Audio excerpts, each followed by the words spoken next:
अस्सलाम वालेकुम। आज हम बनाएंगे क्रिस्पी टिक्का। क्रिस्पी टिक्का बनाने के लिए मैंने इतनी छोटे छोटे पीसेस किए हैं। बोनलेस चिकन लेके उसके इतने छोटे छोटे पीसेस कर लेने हैं, ज़्यादा बड़े नहीं करने।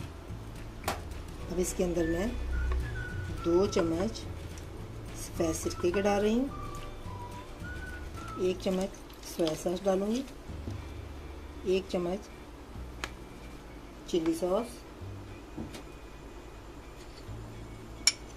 और ये 1 चम्मच अदरक और 1 चम्मच लहसुन का पेस्ट। मसालों में डालेंगे हम, ये मैंने लिया है आधा चम्मच गरम मसाला, आधा चम्मच दादड़ मिर्चें यानी कुटी हुई मिर्चें, आधा चम्मच बारबेक्यू कलर, आधा चम्मच काली मिर्चें, 1 बड़ा चम्मच पिसा हुआ धनिया, आधा चम्मच पिसी हुई सुरख मिर्च और आधा चम्मच नमक। नमक मैंने इसलिए कम लिया है क्योंकि सोया सॉस में भी होता है। और अब ये सब चीज़ें हम इसमें ऐड कर देंगे। और अब ये मैं 4 चम्मच दही के डालूँगी। दही ऐड करने के बाद हम इसे अच्छे से मिक्स करते हैं।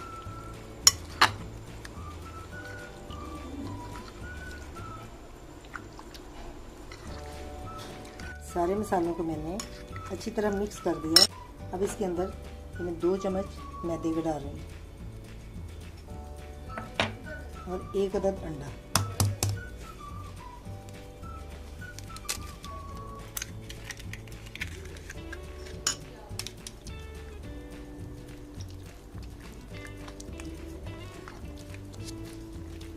इसको मैं मिक्स करके फ्रिज में रख दूँगी कवर करके। बेशक आप 1 दिन के लिए रख दें, 1 घंटे के लिए रख दें, चाहे रात को लगा के रख दें, सुबह बनाएं तो इसका और ही टेस्ट अच्छा आता है। ये देखें, चिकन को मैंने मैरिनेट करके फ्रिज में रखा हुआ था। ये बहुत ही अच्छी तरह मैरिनेट हो चुका है। और ये मैंने स्टिक्स लिए हैं, इन्हें शाशी स्टिक भी कहते हैं। ये बाज़ार से बासानी मिल सकती हैं। और अब ये जो मांडा पट्टी है ये मैंने ली है। ये एक मैंने बाज़ार से मांडा पट्टी मंगवाई है, ये भी बआसानी मिल जाती है। अब हम इसको ऐसे करेंगे।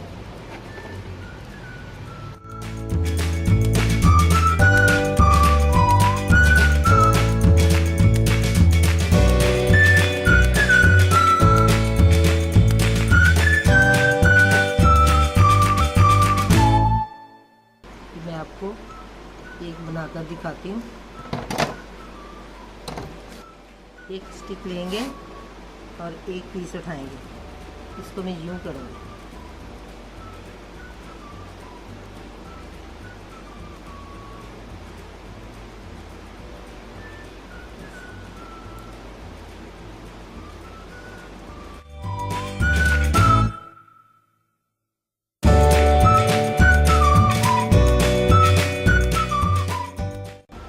चिकन के पीस हैं ये पतला करना है, ज़्यादा मोटे मोटे नहीं रखने क्योंकि फिर वो गलते नहीं। अब ये जो मैंने ये काट के रखे हैं इनके ऊपर ऐसे लगाऊँ।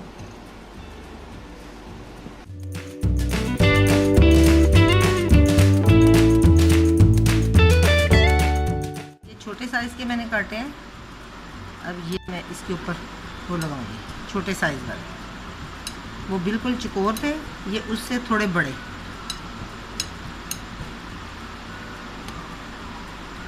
अंडा और मैदा इसलिए अंदर डालते हैं क्योंकि इससे ये जो पट्टी होती है ये ऐसे चिपक जाते हैं साथ, ये सारे ऐसे चिपक जाते हैं। अगर हम अंडा नहीं लगाएंगे और मैदा नहीं लगाएंगे तो ये जो मांडा पट्टी है ये इसके साथ चिपकेगी नहीं। ये देखिए, ऐसे हाथों से अच्छे दबा देना।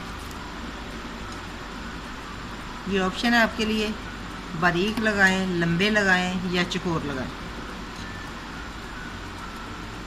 ये आप कीमे का कबाब बनाने हो तो उसके ऊपर भी लगा सकते हैं।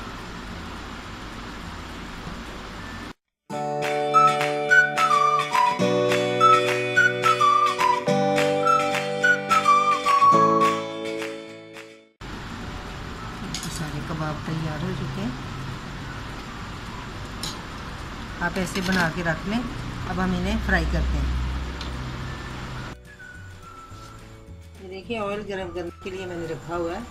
अब ये एक एक स्टिक लेके इसके अंदर मैं बड़े आराम से रख दूँगी। बिल्कुल स्लो हीट पे बनाएंगे।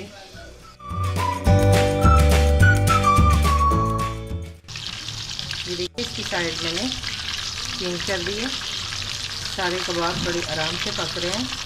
हम बिल्कुल स्लो फ्लेम पे, जैसे एक साइड अच्छे से पक जाए फिर दूसरी साइड चेंज कर देंगे।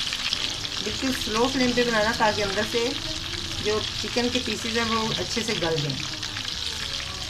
इसीलिए मसाला देर तक लगा के रखते हैं, क्योंकि दही जो है वो चिकन के पीसेज पे गिलावट करता है। जितनी देर तक आप मैरिनेट करके रखेंगे उसी तरह मसाला चिकन के अंदर अच्छी तरह मिक्सअप हो जाएगा और चिकन गल जाएगा।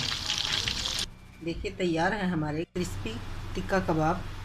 आप इसे इमली की चटनी के साथ खाएं, खुबानी की चटनी के साथ खाएं, बहुत ही टेस्टी लगते हैं। रमज़ान शरीफ में ये बहुत ही अच्छे लगते हैं। अफ्तारी के टाइम बनाएं, आप खुद भी खाएं और मेहमानों को भी खिलाएं।